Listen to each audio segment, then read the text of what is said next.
In today's video, I'm going to share with you 21 common phrases and 10 common techniques that both narcissists and just toxic abusers will use against you. Now, make sure you stay till the end because technique number 10 that they use is very rare. Very few people are aware of this technique, and it will be groundbreaking for you to be able to realize and solidify if you're with a narcissist or a toxically abusive person. So let's get to the 21 most common phrases that if you're hearing these, you want to pay attention. All right, so keep this list with you. The first one is you're being paranoid. You're overreacting. That never happened. You're making that up. You have always been crazy. Oh God, we've heard that, haven't we? Like that just makes your skin crawl. Or this one, I don't know what you want me to say. It's your fault. Everyone agrees with me. It was a joke. Can't you just take a joke? How dare you accuse me of doing that? Why can't you be more like, and then fill in the blank. They'll use that of, why can't you be more like your sister, your mother, my sister, my mother? I can't have any negative emotions around you. There is something seriously wrong with you. Well, you're not perfect either. Stop exaggerating. Don't blame me. I never meant to hurt you. Hey, let's just forgive and forget. Why are you always bringing up the past? This is how you treat me after everything I've done for you? We already talked about this. Don't you remember? And finally, I think you need professional help. Now, I want to be clear. Almost all of us have said something like this a time or two. All right, we're human. We're perfectly imperfect. We snap and we say something that is less than loving. But when we're talking about a narcissist or a toxically abusive person, these are common. You will see this on a daily basis. You will see these phrases repeated over and over, these actions. This isn't a every once in a while thing. So that's a clear distinction. Just because somebody said this once does not classify them as a narcissist or toxically abusive. It might be an abusive moment, which we all, this is a tough truth for people to accept, all of us at times are human and imperfect, and we say and do abusive things. That's the limitation that we all have. That's not what this video is about, all right? But so don't brand somebody with this big paintbrush that they're a narco abuser because they said that once, all right? You're looking for a repetition of any of those 21 phrases. There are many more, but those are main ones to keep an eye out for. So now let's get into the 10 common techniques that they use. Probably the most explicit one that will show up repeatedly is they deny truth. They either directly lie or deny something, and they refuse to admit the lie or refuse to see any sort of truth, even when you show them proof of it. See, there's a difference between having a different reality or a different memory, but when there's proof of a behavior, thought, feeling, action, a recording, a picture, whatever it is, and they deny the truth. So you're looking for that explicitly, where there is proof, and they look right at you and go, that's not true. That's not what it says. That's not what I did. You know, all right, so that's what you're looking for, is a complete detachment and denial from truth. Number 2, memory distortion. What they do here is they insist that an event or behavior that you witnessed never happened and that you are remembering it wrong. So do you see this as the gaslighting of, saying, look, Kenny was wearing a green suit in that video about common techniques. Like they will insist that your memory, that it's a light purple, violet, lilac colored suit, that your memory is off, yet there's proof of it. So number one and number two tie in together. So they will challenge your memory and distort it for you and convince you that your recollection of events is completely different. All right. Number three, spread rumors. They use this by gossiping about you or telling other people that you are gossiping about them. All right. So a lot of people call this the flying monkeys. There are all these different terms, but they're just, what they're doing is they're creating cohorts and people to get on their side that they can use against you. And so they spread gossip and rumors around you, basically creating soldiers so that you're more and more isolated.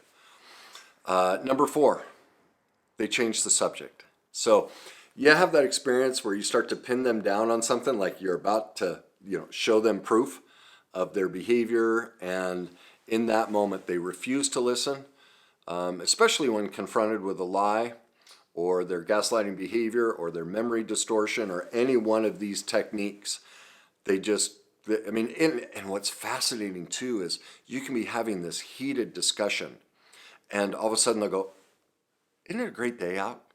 Like this chameleon-like change in personality can happen for the most severe.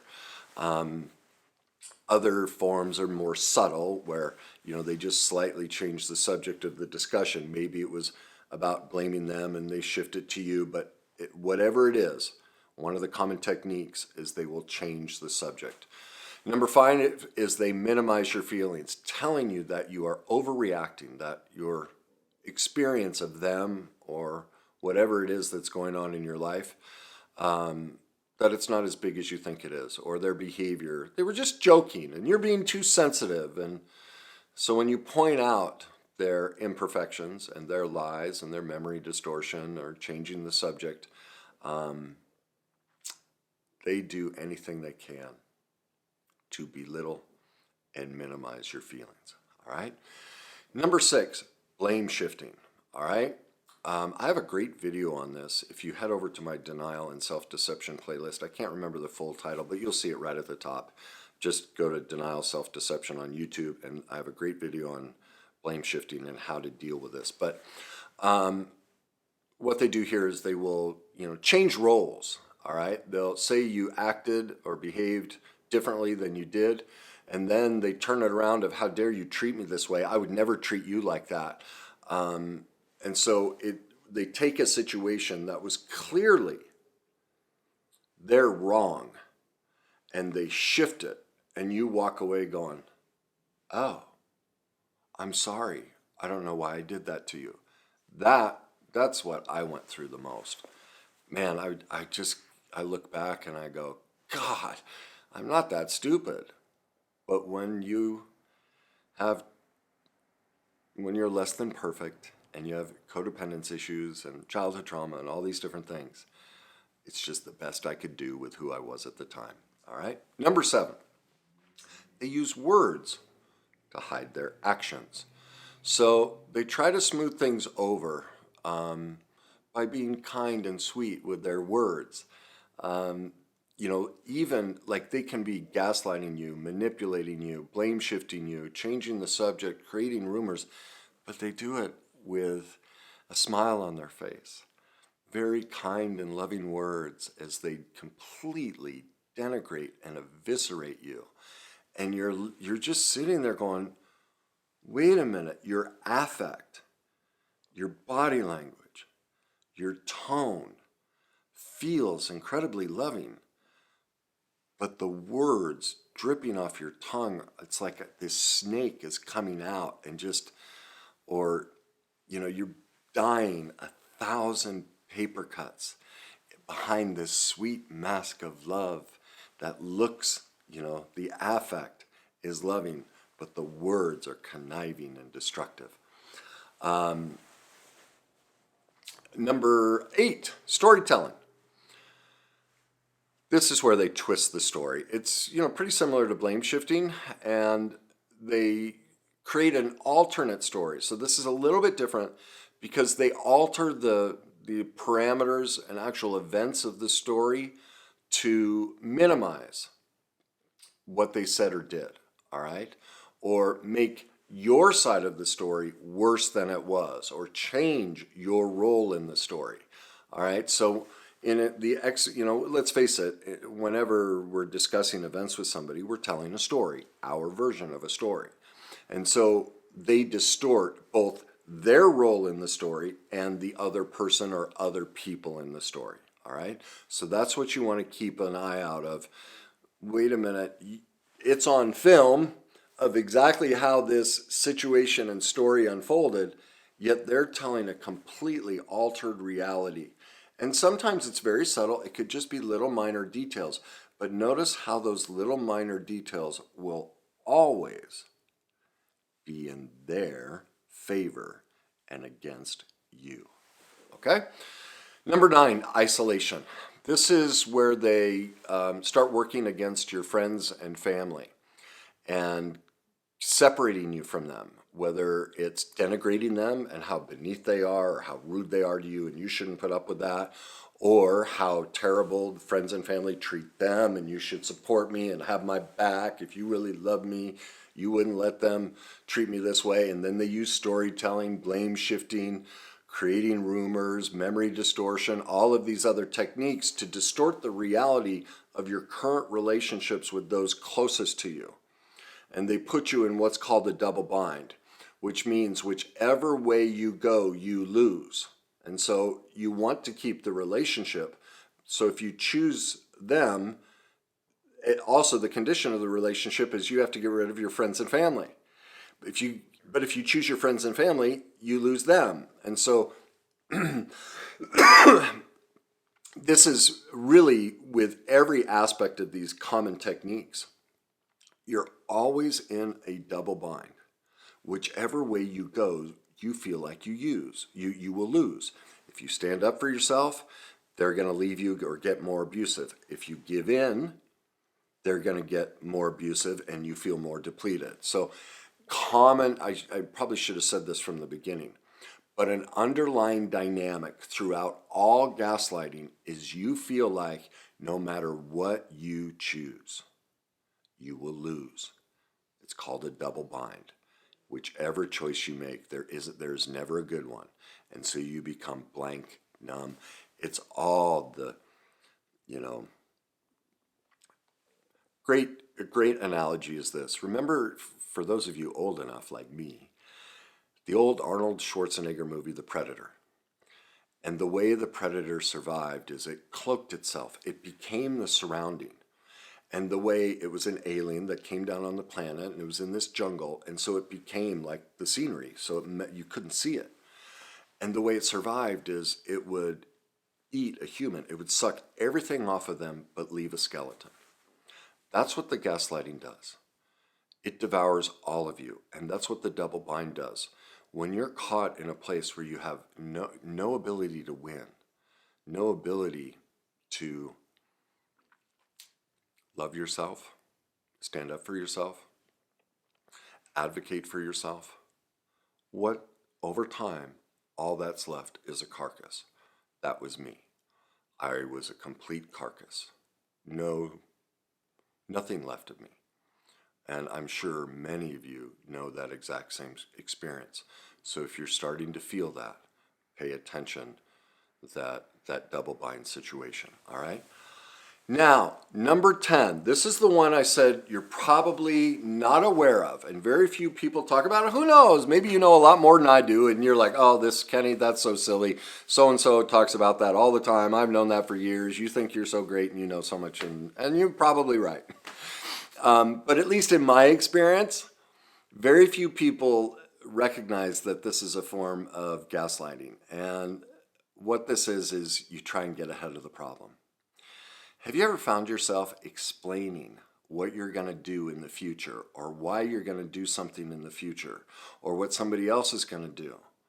So you're getting ahead of the situation so that you can control it because what you're trying to do is avoid the double bind of all of these situations. And so if you find yourself constantly with that sense of fear and wait a minute, I gotta let them know all of these details because you know how they get triggered over certain things. And so you try and address them beforehand. Like you can tell your friends or family, well, we better do this because Joe or Sally, my husband or wife, will get upset. And so you're getting ahead of a situation, trying to mitigate and do everything you can so none of these 9 double bind situations happen.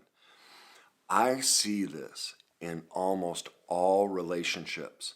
Now, this doesn't always indicate they're with a narcissist or an abuser. What this indicates is severe low self-esteem, high levels of fear, the inability to say no, lack of internal and external boundaries, and severe codependence.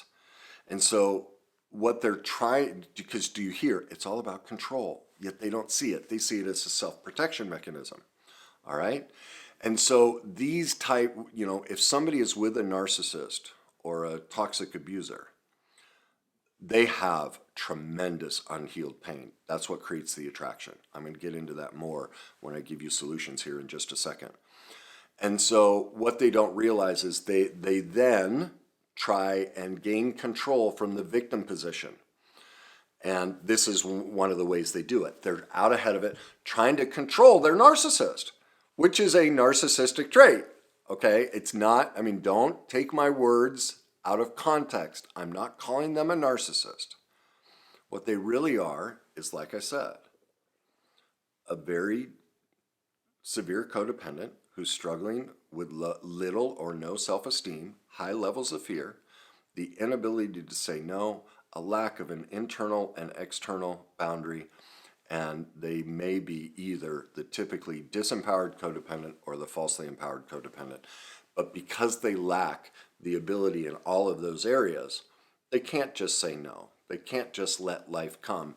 They have to try and control the toxically abusive person in their life. They don't recognize 2 things. One, that if you feel you have to be out front of all, many of the situations in your relationship with this other person, that's a dramatic sign. If you're always out front, it's a key indicator that you might be with somebody either narcissistic or abusive. At the very least, it is a key indicator that you are really struggling with all of those conditions within you. All right, so it may not be about them, but I will say, in this gaslighting situation, because of what they've been through and because of all of those conditions that they struggle with, because those are all present in a person who's with a gaslighting narcissist or toxically abusive person, every single one of them, they would not get in a relationship with them if they did not have little or no self-esteem, high levels of fear, the inability to say no, the inability to set boundaries, and they struggle with codependence either from the disempowered position or the falsely empowered position. So that's number 10. Hopefully you've never heard that, and it's like, wow, that really helps me make sense of this. If you've already heard about it, then you know what? You should be doing videos because you are very well read and very well researched, and I think that's very commendable that you care enough about yourself, that you have looked into this stuff so that you can help yourself. I think if it were me and I were that person, I would hope you feel very proud of yourself, because that's what this takes. All of this, relationships take work. There's a terrible belief that relationships should be easy. Well, that's a lie. If any of us want a good, healthy relationship, we need to go become experts in having a relationship. And I'm going to help you do that. I'm going to give you several solutions right now. The first one is this. If you think you're in this situation or you've been in this situation, I highly suggest that you pick up my book, Your Journey to Success. Now, there's several reasons for this. One, my book, after reading it, you will see how your childhood trauma created your attraction to this person.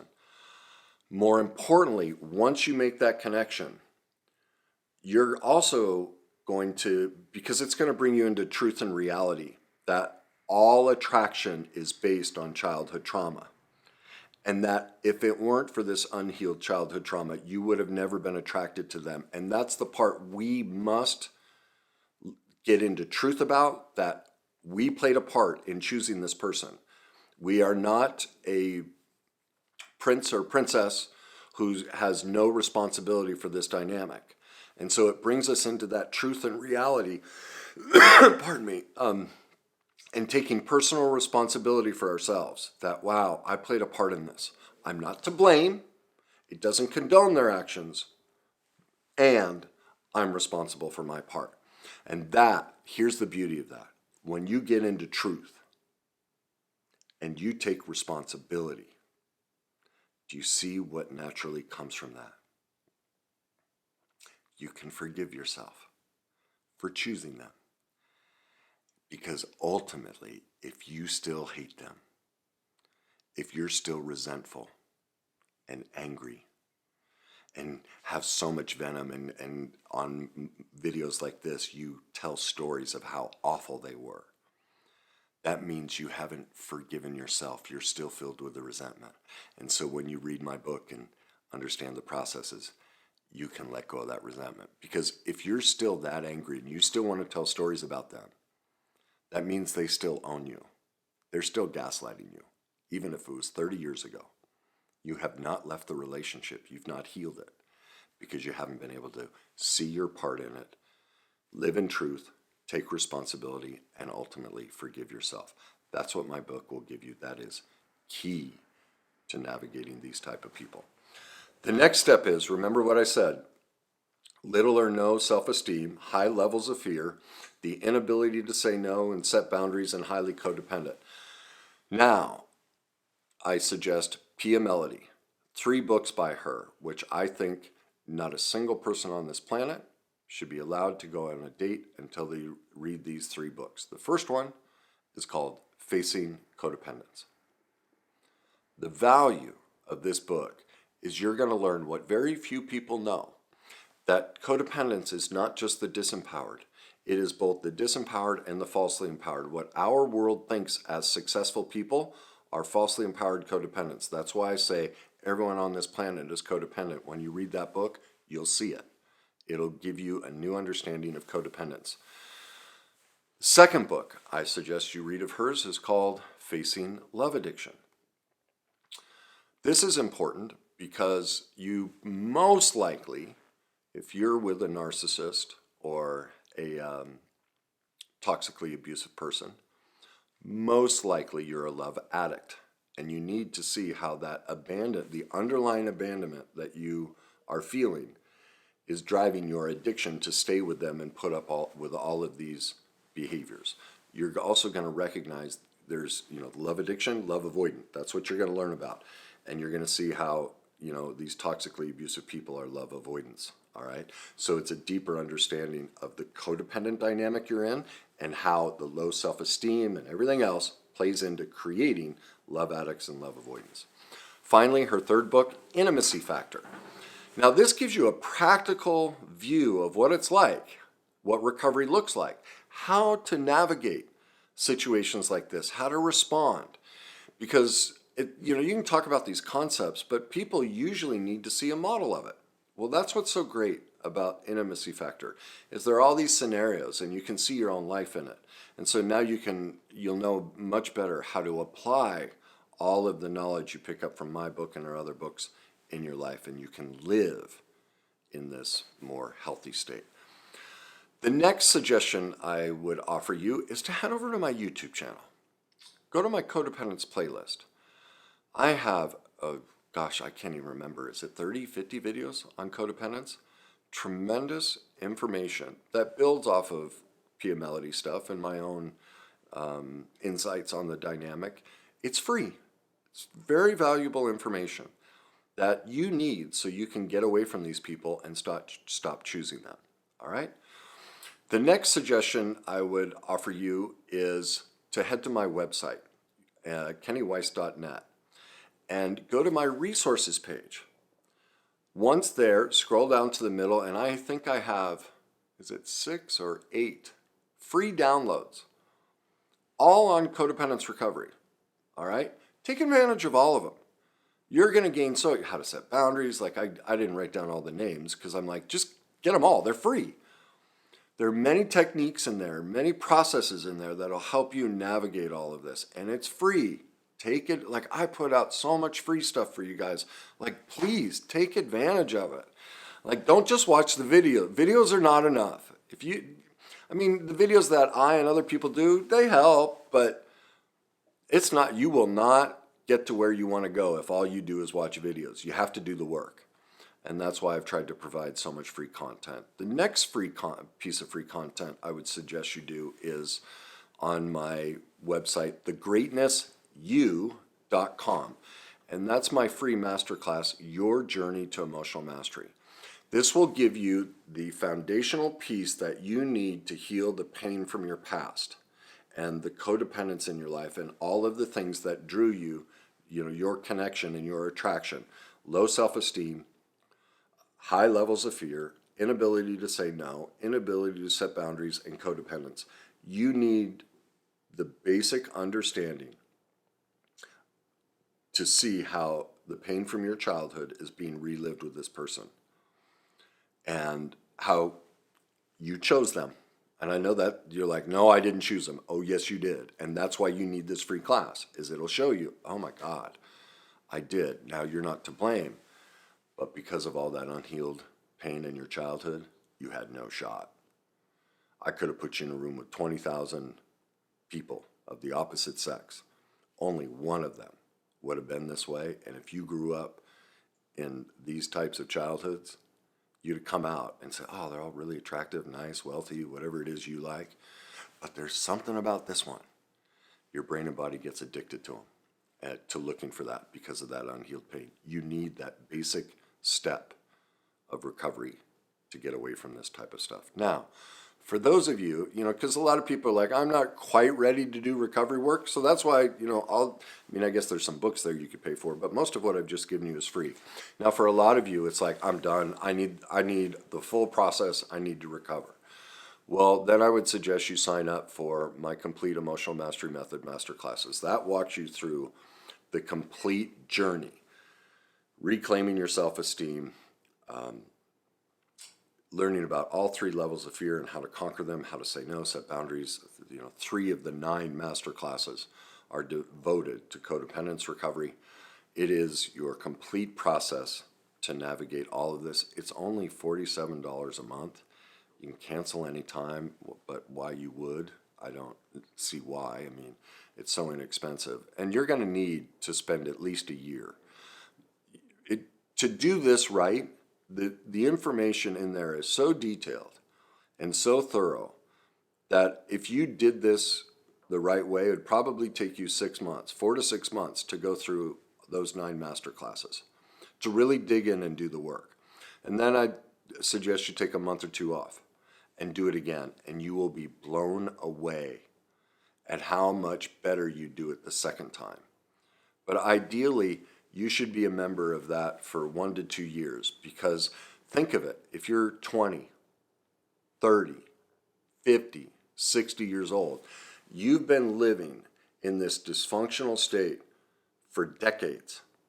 Even if you've gotten some help, but you're listening to this and you recognize I'm not there yet, you've been living in that for decades, and you think 1 month you're going to fix it all?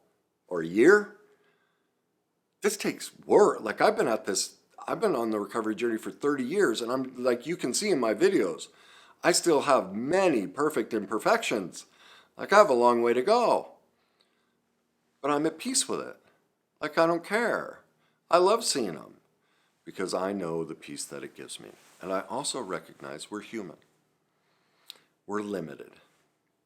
We can only do and accomplish so much.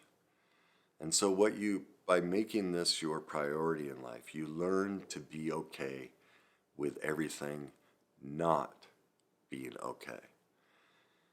And if you don't have that in your life, then take advantage of all the solutions I just brought you, or I just suggested to you. That's how you get there. So there you go. There are your 21 phrases, your 10 techniques, pardon me, and several solutions that you can choose what works best for you, and whichever ones you choose, as always, remember, enjoy the journey.